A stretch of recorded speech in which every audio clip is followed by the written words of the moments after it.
What if I told you that in your next job interview, 3 simple questions could be the difference between the standard salary offer and an offer that is 50% higher? This isn't about lying or exaggerating. It's about psychology, strategy, and fundamentally changing how the interviewer perceives your value. Most candidates walk into an interview with one goal: to prove they are qualified for the job. And that's why they get the standard salary. Top-tier candidates have a different goal: to prove that hiring them is such a powerful strategic investment that the standard salary would be a bargain. They aren't just answering questions, they are reframing the conversation from, "Can you do the job?" to, "How much value will you create for us?" Today, we are unlocking the secrets to that approach.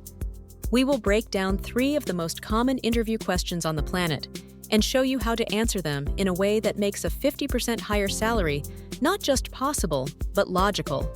The core principle is this: every answer you give must be filtered through the lens of return on investment, or ROI. A company isn't hiring you out of kindness. They are hiring you because they expect the value you create to be significantly greater than the salary they pay you. Your job in the interview is to make that future value tangible. While other candidates are talking about their past duties, you will be talking about your past results. While they talk about their skills, you will talk about how those skills solve the company's most expensive problems. Let's begin with the very first question you'll almost always hear. Question 1. So tell me about yourself. The most common and the most butchered question in any interview. The standard candidate hears this and launches into a chronological summary of their resume. Well, I graduated in 2018 with a degree in marketing. Then I started as an assistant at Company X, where I worked for 2 years. After that, I moved to Company Y as a specialist. This is a terrible answer. It's boring, it's passive, and it immediately frames you as a collection of past jobs, not a source of future value. The 50% higher answer isn't a summary. It's a value proposition pitch. It's a confident 60 to 90-second narrative that connects your biggest, most relevant achievements directly to the known needs of the company you're interviewing with. It has a structure: the hook, the proof, and the alignment. Let's see an example for a project manager role. The hook. I'm a project manager who specializes in turning chaotic, behind-schedule projects into highly efficient, successful launches. This immediately grabs their attention and defines you by the problem you solve. This proof. Over the past 4 years, I've led several cross-functional teams, and my core focus has always been on implementing agile methodologies that cut through bureaucracy. For instance, at my last company, I took over a project that was 30% over budget and 2 months delayed. By introducing a new system of daily stand-ups and transparent progress tracking, I was able to get the project back on track, and we ultimately launched on time, saving an estimated $200,000 in potential overrun costs. This section provides a hard, quantified result: the alignment. I was particularly drawn to this role at your company because I read that you're scaling up your product development significantly this year, and my experience in managing complex launches and ensuring on-time delivery seems to be a perfect match for the challenges that kind of growth entails. This directly connects your proven value to their future plans. This answer doesn't just say who you are, it tells them exactly how you will make them money and save them money from day one. Question 2. What is your greatest weakness? This is a classic trap. The goal of the interviewer is to test your self-awareness and your character. The standard candidate gives one of 2 bad answers. The first is the fake weakness: I'm a perfectionist, or I just work too hard. Recruiters have heard this a million times, and it signals a lack of authenticity. The second bad answer is a real damaging weakness: I'm not very organized, or I struggle with deadlines. This just raises a huge red flag. The 50% higher answer is the strategic growth story. You choose a real but manageable weakness from your past.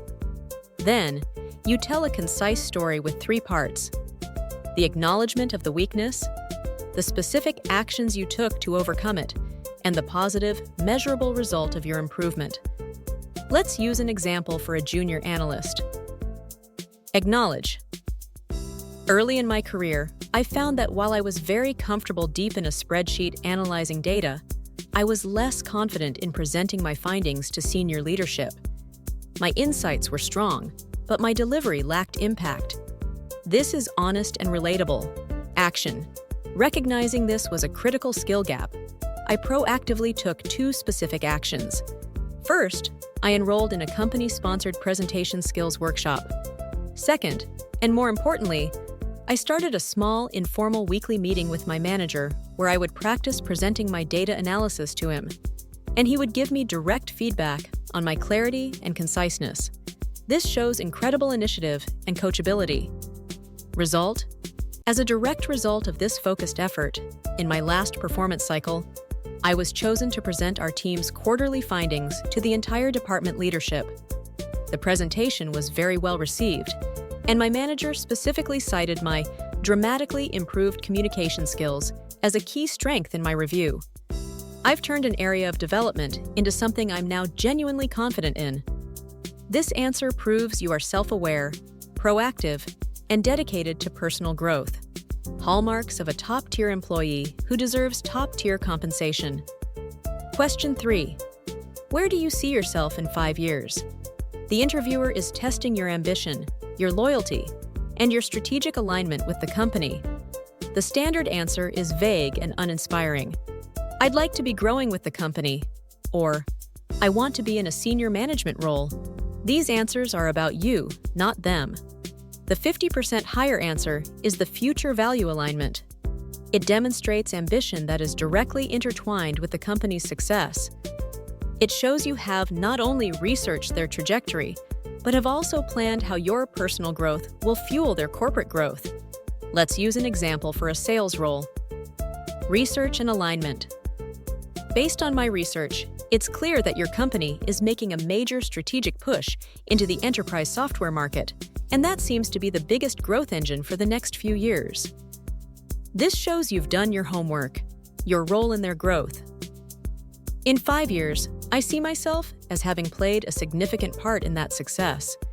I plan to be a top-performing enterprise account executive, but more than that, I aim to be a subject matter expert in our product suite for the financial services vertical. I want to be the person the team turns to for competitive insights and strategies in that key market. This shows focused, strategic ambition. The clincher. Ultimately, my goal is to grow into a leadership role where I can use my on-the-ground experience to mentor new sales reps and help scale the enterprise team's success. My personal 5-year plan is to help your 5-year plan succeed. This final sentence is powerful. It frames your personal ambition as a service to their corporate goals. You're not just a hired gun, you're a future leader and a growth partner. By answering these 3 questions with this level of strategic depth, you fundamentally alter the interview dynamic. You are no longer just one of many qualified candidates. You are a strategic asset, a problem solver, and a future leader.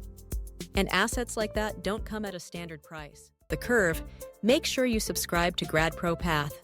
We deliver the latest career news, actionable strategies, and expert guides to help you navigate your future and build a successful, AI-proof career.